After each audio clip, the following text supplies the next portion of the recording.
ہوا یہ تھا کہ اس دفعہ جب قریش کا قافلہ یہاں آ کر ٹھہرا تو بحیرہ راہب نے دیکھا تھا کہ ایک بادل کا ٹکڑا اس قافلے کے اوپر سایہ کیے ہوئے ساتھ ساتھ چل رہا ہے۔ جہاں قافلہ رک جاتا بادل بھی رک جاتا، اور جب چلنے لگتے تو بادل بھی چلنے لگتا۔ پھر بحیرہ راہب نے یہ بھی دیکھا تھا کہ ایک نوجوان جب قافلے سے الگ ہوا تو بادل بھی الگ ہو گیا اور اس نوجوان پر سایہ کرنے لگا۔ جب وہ نوجوان درخت کے نیچے جا کر بیٹھا تو وہ بادل درخت کے اوپر بھی آ کر سایہ کرنے لگ گیا۔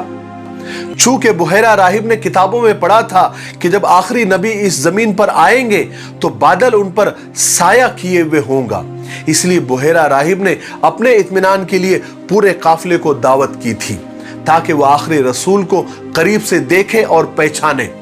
چنانچہ جب قافلہ ان کے گرجا گھر میں آیا تو بحیرہ راہب نے قافلے کے ہر آدمی پر گہری نگاہ ڈالی اور غور سے دیکھا اور گھور گھور کے دیکھنے لگا، مگر کسی قافلے والوں میں وہ نشانیاں نظر نہیں آئی۔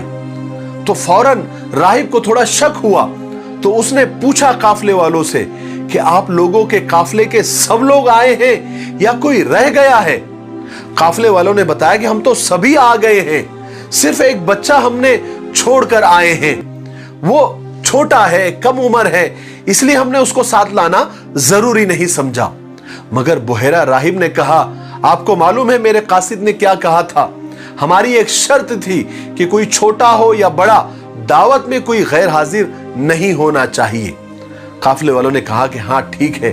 چنانچہ حضور کے تایا جن کا نام حارث تھا انہوں نے جا کر پڑاؤ کی جگہ سے حضور پاک صلی اللہ علیہ وسلم کو ساتھ لے کر آئے، لیکن بحیرہ راہب نے دیکھا کہ جب حضور آ رہے تھے تو بادل سایہ کیے ہوئے آپ کے ساتھ ساتھ چل رہا تھا۔ اس کے بعد بحیرہ راہب نے آپ صلی اللہ علیہ وسلم کے بدن کو گھور گھور کے دیکھتا رہا۔